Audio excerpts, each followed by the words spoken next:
Watauga Arts Council with your host, Cherry Johnson, serving arts in Watauga County for more than 30 years.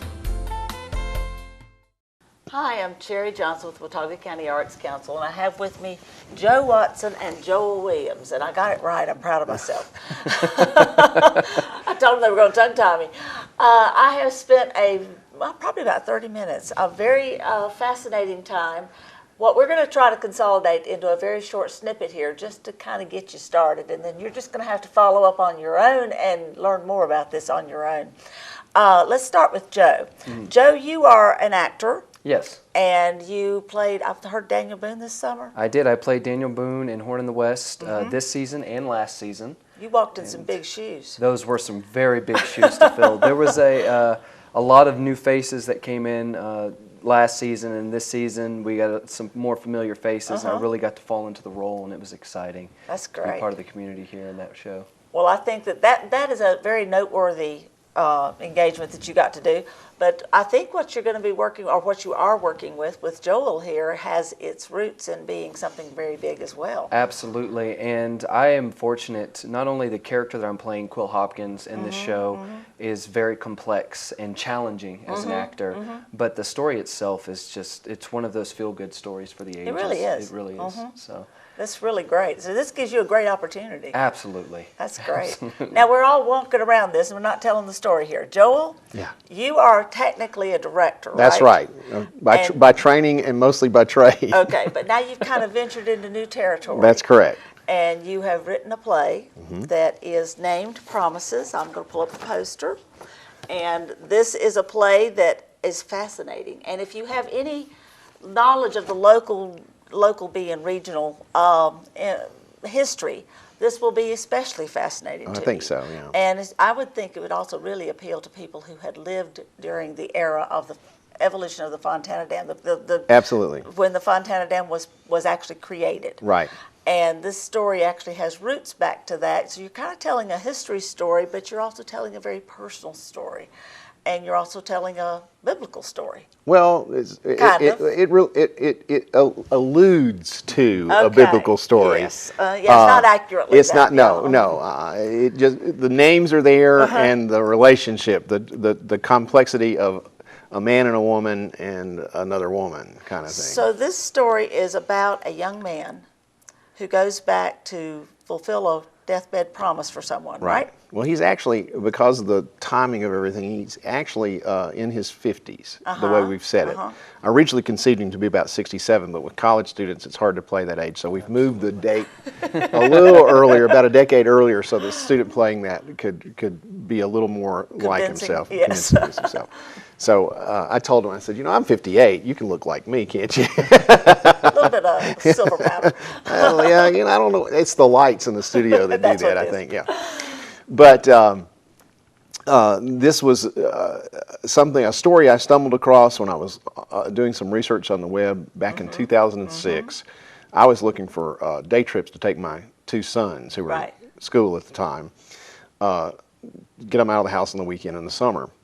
And I came across something that some folks may know, because if you're familiar with Southwest, down around Swain County, Bryson City, there's a sort of political human story about the road to nowhere.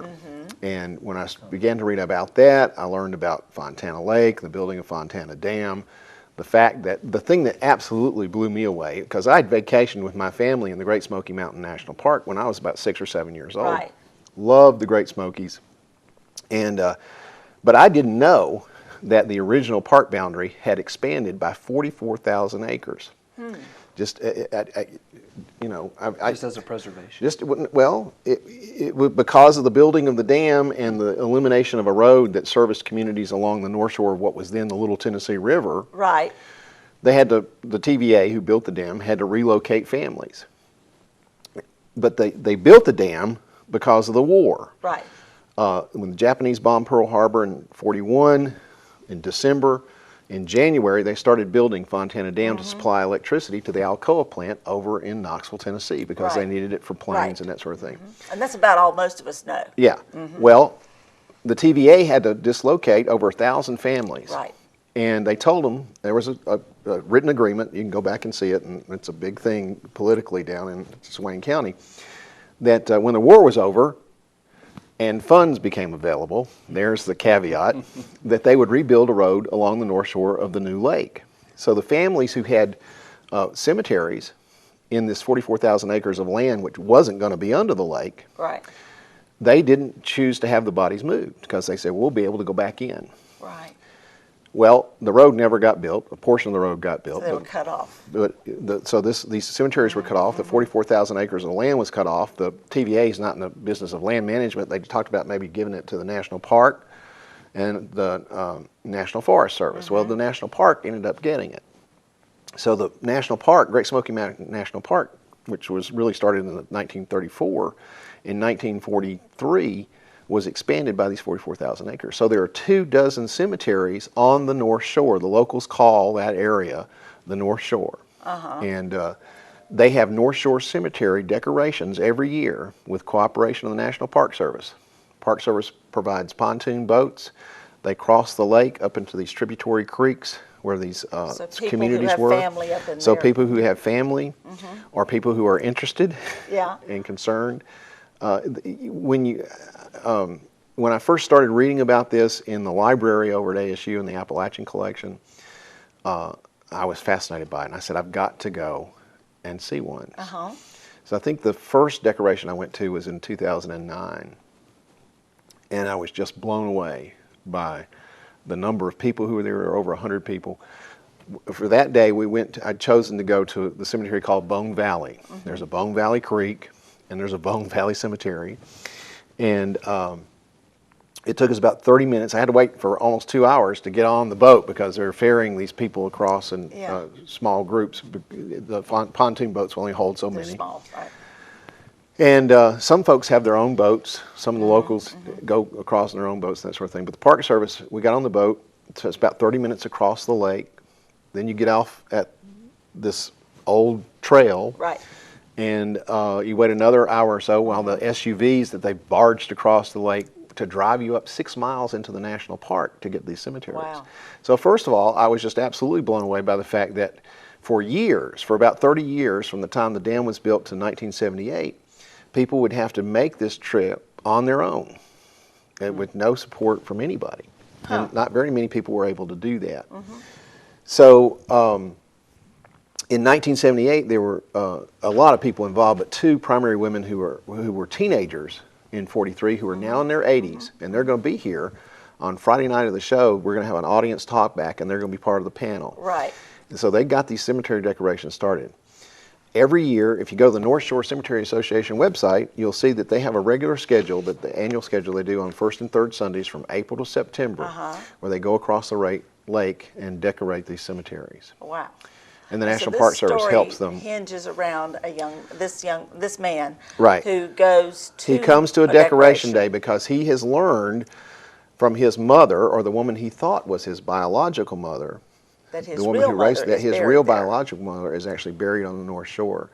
And when she tells him this, it's a shock to him, and he begins to piece together the story of how he came to be, and the story of his father, and his father's relationship with these two women, and how it unfolded, and how his father struggled to make a living as a subsistence farmer, and then was dislocated by the lake. And so in the middle of all this his personal history, you Right. learn the history of yeah. right. This is really fascinating, and I wish we could even just show it off. You All know, right. but people are going to have to come see They're going to it. have to come see the play. Okay, right. now the play is going to be October 2nd through 5th, which is coming right up. This right away. And it's going to be at 7:30 on the 2nd through the 5th, and then on the 6th at 2 o'clock. That's correct. So it's Wednesday through Saturday night at 7:30, and then Sunday afternoon at 2. At the Valborg Theater. At the on Valborg Theater, right campus. behind the Turchin Center. And tickets are only $15 for adults and correct. $8 for students, which is a really good buy for such a wonderful story. Well, you know? for any kind of live theater, because of Yeah. course we're fortunate at the university to be able to produce it with students, and we don't have to pay them a lot of money, and we don't really get to pay them any money. That's right. But They get paid in right, so our experience. costs are related to scenery and those sorts of things, costumes. But you've also built a whole nother set. I don't know who did you organize this? I did. Okay, this was put together. The Alan Jabor has been in Watauga County before, We've been associated with him through the Arts Council in years gone by Right. in various ways. And of course, we've had a history of working very closely with traditional music. That's still going on at the Jones House. And so Alan Jabbour is going to be coming as a part of this. Now, why does his tie in? Why is Well, Alan Jabbour important? He was a co-author of a study about Decoration Days in the National Park Service did an environmental impact study, and that's one of the first research pieces I read in the library. Right. Well, it turns out when I started going down to the Decoration Days, I found out that he and his wife had gotten so interested in the whole tradition of Decoration Days that they published wrote a book, and she took the photos for it. And it's not just about the North Shore, it's about Decoration Day traditions throughout the Right. Southern Appalachians.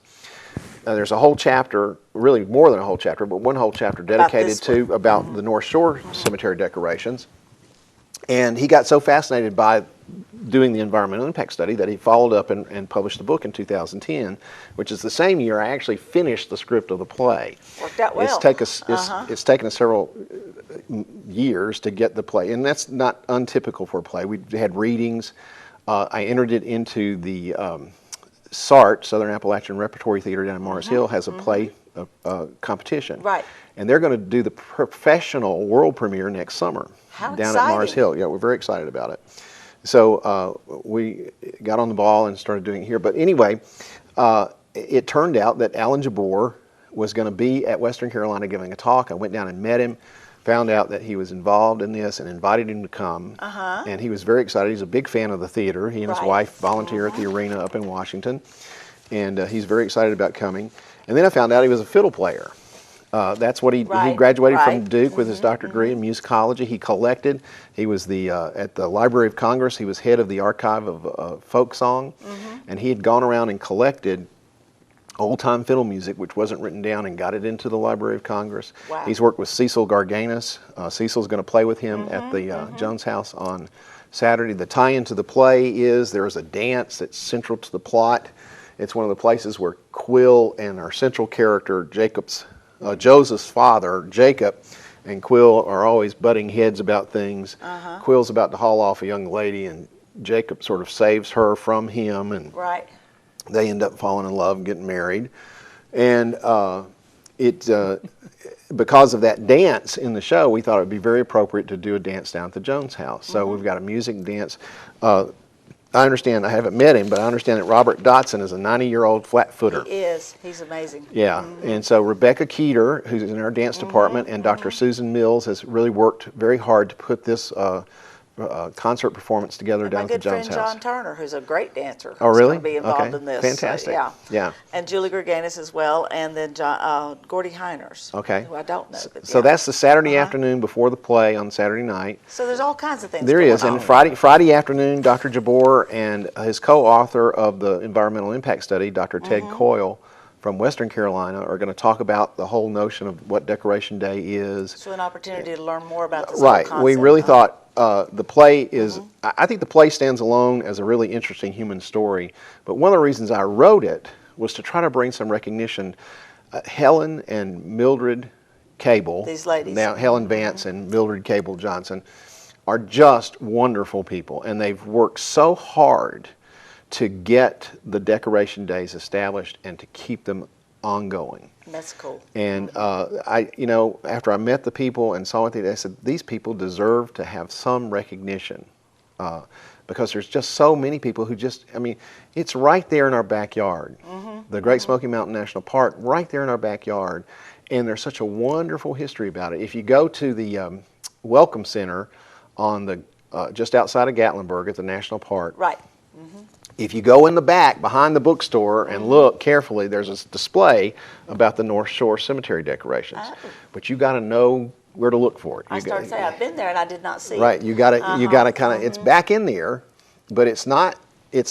It's not the story of the national park, but it's such an interesting human story. You may be making it the story. Well, I after don't think that I'll make it the story, but when I told them I was writing the play, they said, well, anything we can do to let people know this history. this history is important to us, and they've been very supportive It's and very really helpful. fascinating, and the more you've told me, the more interesting it gets.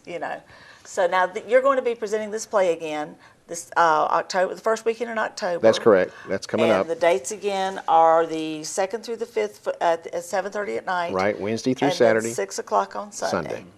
And you're going to be very tired after that. Absolutely, I am very tired in general. Joe's got 3 big fight scenes. So there are 3 fight scenes within it, and can I say that what's exciting about all of this is everything that's surrounding the play. Exactly. I've got to say that all of the Exactly. community involvement, the interest.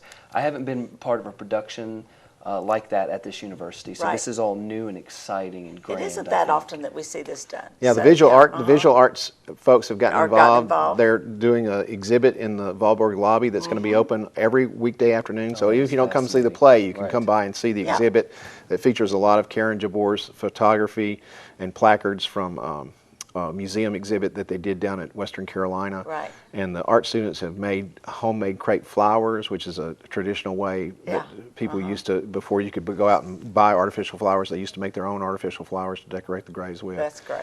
And it's just a. How interesting. This whole thing is fascinating. So, Oh, and I need to mention, I have to, I forgot, Neva Spake, who is a theater historian, Right. or not a theater historian, a historian. Yes. And Appalachian Studies, the Center for Appalachian Studies, have also been very involved in the symposium and good. putting it together. So Good we've for got the her. history department, art department, music department, dance department, theater department, all trying to bring some attention to That's this great. history. that is wonderful. And all just because you had a great idea. Well, all because there's a really great story that I just happened to stumble on. You just got to come be a part of this and enjoy this production. I hope you do get to do that. I hope you get to meet some of these incredible people that are coming into the area, and also some of the incredible people that are already in the area. Check our website for a link to this and a whole lot more. Watauga Arts Council with your host, Cherry Johnson, serving arts in Watauga County for more than 30 years.